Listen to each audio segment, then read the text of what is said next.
This podcast is sponsored by ebookit.com, self-publishing solutions for the independent author and small press. Visit us today at ebookit.com.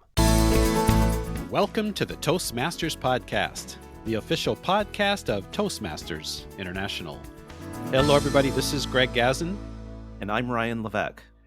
Ryan, when we were in school, clowning around could get us into a lot of trouble. Yet our guest today has discovered that a clown presence can actually take our presentations to the next level. Ryan, who are we speaking with today? Our guest today is Don Colliver. Don teaches popular public speaking courses internally at Google and around the world and speaks professionally for Fortune 500 companies, including Adobe, Cisco, and Medtronic. Don has performed with the Blue Man Group, toured internationally as a theatrical clown for contemporary circus Spiegelworld, and is listed in the Cirque du Soleil Performer Database. He was the winner of the Toastmaster International District 1 Tall Tales Speech Contest. Don is also the author of the book Wink, Transforming Public Speaking with Clown Presence. The January 2023 issue of the Toastmaster magazine includes an article Don wrote called Clowning Around, Discover 3 Easy Techniques for Adding Some Good-Natured Fun to Your Presentation. Joining us from the San Francisco Bay Area in California, welcome Don Colliver. Welcome. Hey guys, thanks so much for having me. It's great to be here. Don, many of our listeners have probably heard this term executive presence that seems to be getting increasing attention over the past few years. Your article introduces a new concept, clown presence. So can you share with us, what is clown presence and why would anyone who's not an entertainer want to consider developing it? Absolutely. I think we need to address the elephant in the room first. When I say clown, most people or many people run screaming for the door. And I get that because clowns, in pop culture often are seen as creepy. And personally, I find when I grew up and would go to Chuck E. Cheese, which is a pizza kids restaurant here in the States, there sometimes would be humans walking around in these full outfits with big masks on. And they terrified me as a kid. And I think the reason for that is I couldn't see their face. I couldn't see and understand what they were feeling and if they were being honest with me at the moment. I tend to think when people think of clowns and all the white face and all the makeup and costumes, the creepiness is that you can't really see what's going on with that person. But clown presence is the opposite of that. What I'm talking about is being absolutely present with your audience. And when I say that, I mean listening at every moment. So you can change or pivot your presentation based upon the feedback your audience is giving you. It's entering into a two-way conversation with your audience rather than just a one-way dump of information. As you're speaking, I'm thinking about clowns, and to me, it's this reminders of Stephen King's It, right? Sure. What was the name of that clown? Pennywise. Pennywise, yeah, that's right. And then, of course, there's that clown doll there from Poltergeist that just sends Yes. shivers up my spine. Don, it's interesting because this other stereotype that you were pointing at of the clown with the red nose, with the big oversized shoes and whatnots. I mean, that's where I typically go to when I hear the word clown rather than the creepy side. But I found it really fascinating as I read through your book to learn the wider historical context for the role of the clown throughout history. Yeah, I think the type of clown that I'm speaking of, or the current iteration that I'm talking about, was kind of, I think the word is codified by a teacher named Jacques Lecoq. And he realized and started teaching that the clown cannot exist without the audience. Both things are necessary. Like I say about that two-way conversation, the structure of a clown bit, as I understand it, is if you go see a clown bit at Cirque du Soleil, the clown attempts something, fails, is vulnerable, attempts again, fails even bigger and more funny, shares, attempts again, fails even bigger, more funny. If you start thinking of like Mr. Bean bits and things, you start to realize, oh, this is always attempts and failures that are heightening, heightening, heightening. And then kind of the perfect conclusion is the clown backwardly stumbles into some kind of sublime, unintentional, beautiful thing that isn't even what they intended to do. That's a clown bit. But when I talk about clown presence, I'm just talking about the element of being vulnerable, sharing your true self in the moment with the audience. And that is going to get the audience more on your side. And that's what really relates to Toastmasters presentations, I think. Well, John, speaking of the clown bit, one of my favorite stories from your book is when you share your experience the first time you participated in an exercise called Save the Show. I'd love to have you share that story with us and with our audience. Oh man, yes. Such a challenging and basic exercise. When I first discovered clown, I was doing a lot of improvisation in Los Angeles, having a great time. And then I saw one improviser give a physical comedy workshop. And every time he would do something funny on the stage in the scene, if we would laugh, he'd look at us, share his joy, and go back to the scene. And somehow, rather than taking me out of the scene, it made me laugh harder. And after the workshop, I was like, what was that you were doing? He's like, that was clown. At that same time, a guy named John Gilkey started teaching a class called the Idiot Workshop. He was a very well-known Cirque du Soleil clown, and he wrote classic clown bits for various shows for Cirque du Soleil. And I started training with him. And one of his initial tough exercises was this exercise called Save the Show. At its base is the audience, the class sits in the audience with the teacher, and your direction as the one person behind the curtain on the stage is you must enter and make the audience laugh with no preparation. And the audience is directed by the teacher to give you no pity laughter. Oftentimes in a improv 101 class or something like that, people will get laughs just because, you know what, they're up there, they're trying, let's give them a laugh. But Right. this, you've been specifically directed to not do that. The structure is built for failure. It is built for failure. I get up there, I'm sweating, I'm so nervous. I get up, I'm like, I gotta do this, I gotta do this. I'm a good improviser, I can figure this out. I jump on the stage, I start running around, sweating. I'm trying everything. I'm tripping and falling. I don't know how to do a pratfall, but I'm trying. I'm running into the wall, falling down. Silence, silence. I'm trying like making like fart noises with my armpit. I'm trying everything. And the audience is just staring. And I'm just getting more and more terrified. Finally, I'm so physically exhausted. I just stop in the center of the stage and my shoulders drop. I look the audience in the eye and I said, what do you guys want? That moment, a wave of laughter came from the audience. It was finally, I had acknowledged the moment. I had acknowledged what was happening. I had acknowledged how my attempts to connect were not connecting. And weirdly, that acknowledgement caused the connection. And that was the moment I was like, oh, there's something here. It's not about how hard I try. It's about how much I engage. It's about how much I create connection. So you made a connection, Don. Do you think that perhaps for you this might have been your epiphany, your moment of truth where you really learned the value of vulnerability? I think you're right. I mean, there were multiple turning points, but this was a big one. It was like a big learning turning point of like, oh, it's not about how carefully I craft my joke or my speech. It's how present am I? How much do I acknowledge the audience? How much do I acknowledge our dialogue in the moment? That is what people are going to remember. Interesting. Don, with the Save the Show exercise, you got out there and you tried to do some really ridiculous, silly things, and that didn't work. And then it took this kind of raw human moment that finally got the laughter. But is there a way to, I'll call it, play that game where people can be doing the silly, ridiculous stuff and get the results that they're looking for? You know, that maybe it is the hand under the armpit that finally gets the audience to laugh?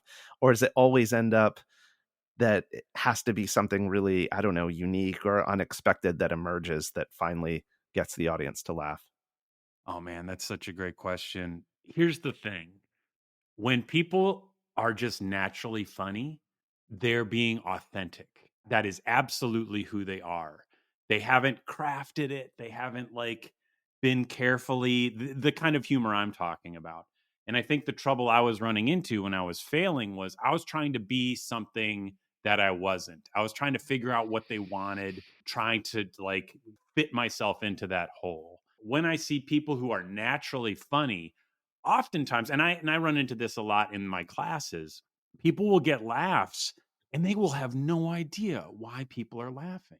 Some people take that and they feel ashamed of it. They're like, I don't know what's going on. But what clown has taught me is if I can put a pin in what people are laughing at, I can take control of that. And then it becomes very, very, very powerful. And that's exactly what I've found. Like, I'm a pretty quirky guy, I'm a dorky guy, and I can make two choices. I can either be ashamed of that and try and appear really cool, or I can lean into it and even lean into it more when I really want to connect with the audience. From the specific example of my failure and Save the Show, I learned that acknowledging my failure, acknowledging my vulnerability in that moment and how it wasn't working was counterintuitively the thing that got the audience on my side. Some people will have a different thing. Some people trying to be serious will make the audience laugh and they'll be like, oh, this is a great tip. But the only way to realize it is to be put on the spot in a situation like Save the Show. Wow, it's such a vulnerable exercise. I could just imagine it. It must feel like just coming out in the middle of the stage and standing there naked in front of the audience. Like they see everything. Yes. Yes. And there's a version of this exercise too, which is a little more visual that may help your audience like kind of picture it. It's where you come out and you stand stock still, far from the audience, you do some kind of a verbal or physical thing to engage the audience. If you get a positive response of some kind of noise, you're allowed to take one step towards the audience. You try it again. If you get nothing, you got to take one step back. And Ooh. it's so interesting. You very quickly realize what the audience wants from you. You're like, what do they like that I'm doing? It's not what I thought. It's not when I make knock knock jokes or put my hand under my armpit. They hate that. But it's a great way and it's painful to acknowledge it, but if you can wade through that, you become very, very powerful. That's why I think personal stories are so powerful in presentations. If you can tell a story about a time you learned something, that inherently means there was a time you did not know that. And you're sharing kind of a human fallible of your own self. And everybody can acknowledge that. And people are afraid to acknowledge it. And if you're up there brave enough to share it, you're going to get the audience on your side. You talk about 3 techniques for incorporating inclusive clown humor into your presentations. So can you briefly share those with us? Sure. Yeah, these are very, very high level, simple things to kind of get you going.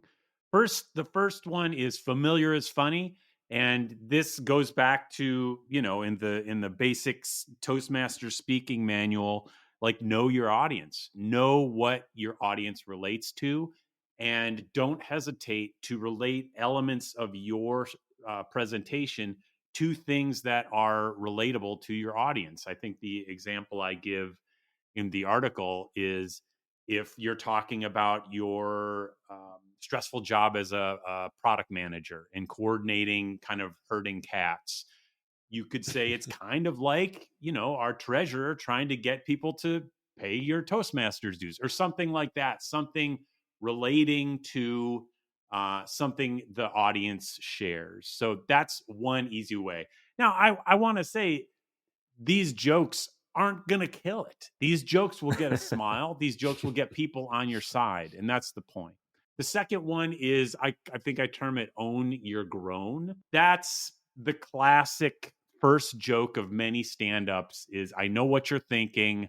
I look like blankety blank blank blank. This, where you take the edge off any judgment by acknowledging it about yourself. Say me, for example, I look a little bit like Jim Carrey and I act a little bit like an amped up Jim Carrey. That's a lot of energy, right?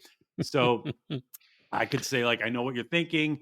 Looks like Jim Carrey had too many cups of coffee today. Something like that. Not great, not hilarious, but it is showing my vulnerability. Dad jokes kind of fall into this same realm. For folks who don't know what dad jokes are, they're just very punny jokes. Like, let's see, why is no one friends with Dracula? Because he's a pain in the neck. That's a groaner. Like, people are like, oh my gosh, I can't believe you just Don, said how do that. you know a joke is a dad joke? It becomes apparent. Oh, oh. Well played, my friend. Well played. Groan. That's a perfect example. You knew that wasn't a perfectly crafted Seinfeldian joke, but you've kind of put yourself as the joke. You're like, look at me. I'm willing to step up here and tell a not great joke. And people are going to kind of laugh at my attempt. And that's very brave. I feel that gets the audience on your side. And lastly, just to wrap up, is playing with pattern. And here's where we get into actual crafted jokes. Normally, I don't recommend this for my students, but if you really want to become a person who does like a tight five at open mic nights, there's a structure to that, and you can get better with practice. I was thinking about own your groan, and I still remember doing some club officer training. And I remember I gave a joke, and it was like on a Wednesday night. I told this joke, and I got a really good laugh. And then I told the same joke early on a Saturday morning, and I got crickets. And then I said to myself, just innocently, I said, it was funny on Wednesday night. Note to self, do not share this joke if it's before 7:30 in the morning. And that got a laugh. So you said that, and that got the laugh? That got the laugh. And it's like, oh, okay, I'll have to remember that for next time. That's like the perfect example, acknowledging Mm. your attempt to connect, acknowledging your vulnerability. And that's what the audience loved. They didn't care about the joke, they cared about you trying to connect with them. Wow. And you're right. It was innocent. What a perfect example. I love that. Yeah. And it's funny because that can go two ways. You took the responsibility on yourself, which is what people love. They want to see you take responsibility. If you would have said, "Hey, that joke is funny," people laughed on Wednesday, blaming them, immediately you'd turn them off and they do not like you. Like, it's interesting how you handled that. That reminds me, I'm flashing back to, I think it was on a show here in the States, and I know there's versions of it around the world, America's Got Talent. And there was a comedian who I thought was absolutely hilarious. His name is Doogie Horner, I believe. He started telling some jokes, and the audience was not on his side. So he flipped it around and started berating them like, you're horrible people, terrible people, the worst audience. And it was so hilarious that finally, like, him unleashing his, of course it was put on, but his frustration is what turned the audience around and got them laughing and on his side. Gosh, see, I love that because now we're talking about the kind of, I call it indie clown. It's kind of a thing that's going on right now, of being able to be so embodied of this character where the audience knows that you are winking at them. They know he's Yeah. not really tearing them apart, and they love it. I did a tour for this company called Spiegel World, which is a neo burlesque contemporary circus. There's a show at Caesar's Palace called Absinthe, and I did a version of that in a North American tour, and I was the host clown, meaning in front of 800 people a night, I would engage with the audience. I kind of had an antagonistic relationship with them, but it was a fine line because I was always winking at them. They always knew I was there to have fun. I was there to make sure they had fun, but I was doing it kind of in a poking and antagonistic way. It takes a lot of skill and training to be able to do that. Reason being, I need to take my need to get validated off of them and be very aware when I'm getting into that. I call it a stealth intention. Brene Brown talks a lot about it. If you're up in front of an audience, in front of your Toastmasters club, and your intention is to be validated, they're going to sense it. And you need to kind of sort that stuff out on your own and not put that responsibility on your audience and only come to them to be of service to them. Don, I want to be real transparent with you for a second. When Greg first mentioned to me that there was an article written by a clown, if you remember, my response was like, man, I don't want to talk to a clown. Like, that's just not for me. But I have to tell you, and it's before this conversation, but this conversation is further enhancing it. This stuff goes really deep. And I got that from reading your book. I'm like, actually, there's something real here. There's a real path for development. This isn't just some funny little shtick of like, oh, hey, clown presence. And one of the areas that really resonated for me was you talk about authentic confidence. And at the heart of that, as I understand it, is this belief that I am enough. And Don, I think the truth is some of us don't feel like we are enough. Can you speak for a moment to listeners who fall into that category, who don't feel like they're enough?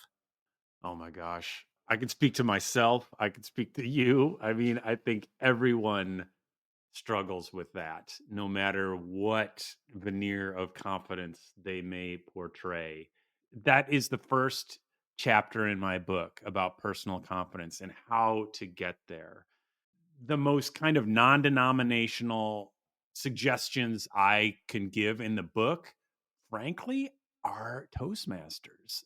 Low stakes, regular practice, low stakes, regular sharing is the way that worked for me. Simply getting up in front of an audience, facing my fears in very small portions. And as I did, I built confidence. There was no kind of shot that suddenly made me super confident. I get terrified all the time, but I have tools now. I have warm ups, physical warm ups, meditation. I have a whole section in my class about dealing with anxiety. I don't know if you guys meditate. Meditation is a great way to handle it. Mm-hmm. And without getting woo woo, I think anything I can do to observe myself kind of dispassionately, because when I'm anxious, I'm like, I'm completely embodied with anxiety. But what meditation does for me, it allows me to kind of step outside myself and being like, oh, you're very anxious right now. What do we need to do to take care of that anxious guy? And that's what meditation does for me in terms of handling this you are enoughness. But Mm. great question. And thank you for your transparency. And thanks for the very nice compliment about this discussion. Yeah, I hope that comes across that it comes from admiration, that I would share that with you, that I really am touched by what you have to share and bring to the world. Oh, wow. Well, I mean, hey, we're all on a journey. We're all fellow travelers, and you guys are doing fantastic things. Toastmasters, I cannot say enough about Toastmasters. I'm always telling people who ask me similar questions like, yo, there's probably 15 Toastmasters within 20 miles of you. Just find one that's convenient and start going. And now you can find one online if you happen to be distant from someone. So you're never really that far away. Totally. Speaking of Toastmasters, Don, something that Toastmasters do that I know you advocate is preparation. And tying in this topic of vulnerability that we've just been talking about, you suggest a practice that I think could be quite vulnerable for a lot of people. It's what you call a public run through. When I heard the name, I thought, oh, I'm sure I know what he's going to be suggesting here. And then I kept reading and realized I was totally wrong. What is a public run through? Yeah, a public run through, it's something I do to prepare for my trade show presentations. And I should give a little background. I get hired by tech companies and I will speak in their booth on the expo floor at these big tech conferences like cybersecurity conferences, that sort of thing. So I'm talking all day, a 7 to 15-minute presentation. I'm filling the booth. I'm delivering this presentation, taking a break, doing it again. So I need to prepare myself for the maximum level of distraction. Anything can happen at any time, and I need to be unfazed by it. So what I started to do was, once I had rehearsed and memorized and got myself very comfortable with my presentations, is I take myself on a walk through a public place. Sometimes there are outdoor malls, someplace where there are a lot of human beings milling around. And I will deliver my presentation as I'm walking through this space. But I will also put some headphones in my ears. That way, people don't think I'm just emphatically talking to myself. It'll look like I'm on the phone.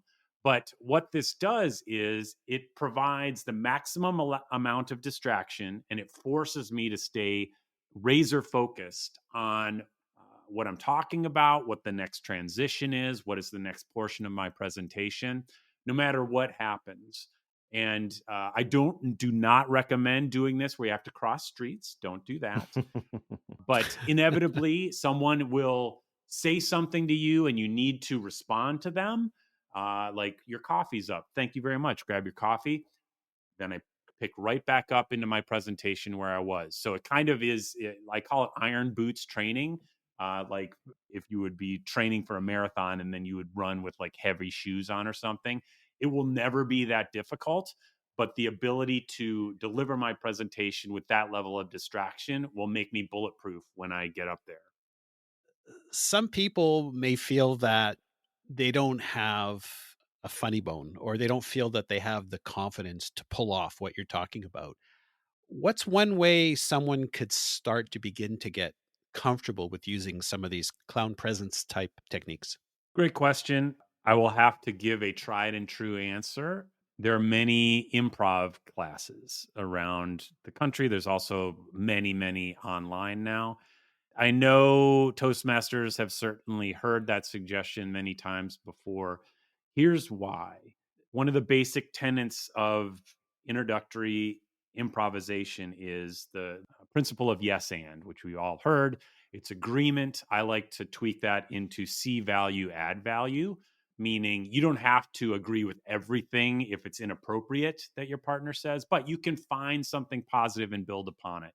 What that does for the anxious or nervous speaker who maybe is struggling with being funny, they can drop the need to be funny for a while and just realize that their impulse, their instinct of how to respond to something is more than enough. In fact, it might be better than something that they wrote carefully the night before. That's what improv taught me. My impulse is so weird and so different.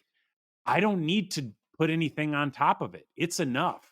That really is what I took away from improv. And that's why I recommend it to people who are trying to kind of loosen up and be a little more fun on stage.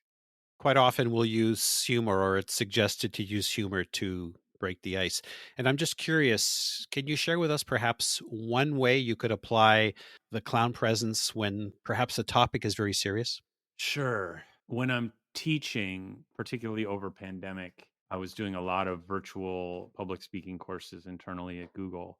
There were a lot of huge things happening in the news, things that were so profound that you could not mention them. Rather than ignore them at the top of the classes, I would do something we call stretch and share, where everyone gets 60 seconds. We would go around the virtual room to lead us all in a stretch, and they could either share what's on their mind or share something they're grateful for. What that did is it kind of acknowledged what was in the room that was unspoken. And once it's acknowledged, it feels dealt with. We don't need to solve it. We just need to acknowledge it. I think a challenge that speakers can get into sometimes is they feel that they need to have all the answers when all they really need is to hold space for their audience. On a much lighter level, I don't know if you've ever been in a presentation where a speaker is delivering a presentation and there's a car alarm going on. Maybe that speaker will not acknowledge that car alarm. They just feel they will not acknowledge it. And the audience, at least me, all I can think of is this person going to acknowledge that car alarm? Like, I can't think about the topic anymore. And really all it takes is, wow, that's an annoying car alarm anyway. And then I can put it away. Similar to using a parking lot for audience questions. Say people are throwing questions at you and you really want to continue with the presentation. Sometimes all they need to do is see you write their question on the whiteboard and they'll feel acknowledged. You don't need to answer it. Just acknowledging it physically somehow will be enough for the audience to feel that it's been taken care of for the moment. I'm thinking of what I'm grateful for. And I think what I'm grateful for today is this conversation. Folks, if you've enjoyed this episode as much as we have, please take a moment and share it with a friend. You can find the Toastmasters podcast at toastmasterspodcast.com, toastmasters.org, Google, Apple, Spotify, and everywhere you find your podcasts. Ryan? Don, we really want to thank you for coming on the show today. And before we let you go, could you please share with us what's the best way for listeners to get in touch or to keep tabs on what you're working on, or maybe to figure out how to get a copy of your book, how to connect with you? Sure. I primarily interact via LinkedIn, so certainly reach out and connect with me there at Don Colliver. I have an exercise that your audience can use to get better at what I'm talking about in terms of delivering your presentation at the same time as being aware and reacting to your audience. And if you go to doncolliver.com/engage, you can get that for free. If you're interested in the book, Wink, Transforming Public Speaking with Clown Presence, just check out Amazon. Fantastic. And we also recommend to our listeners to read your article in the January 2023 issue of the Toastmaster magazine, Clowning Around, Discover 3 Easy Techniques for Adding Some Good-Natured Fun to Your Presentation. Don, thanks for clowning around with us today. It's been a real pleasure. Thanks so much, guys. Really appreciate it.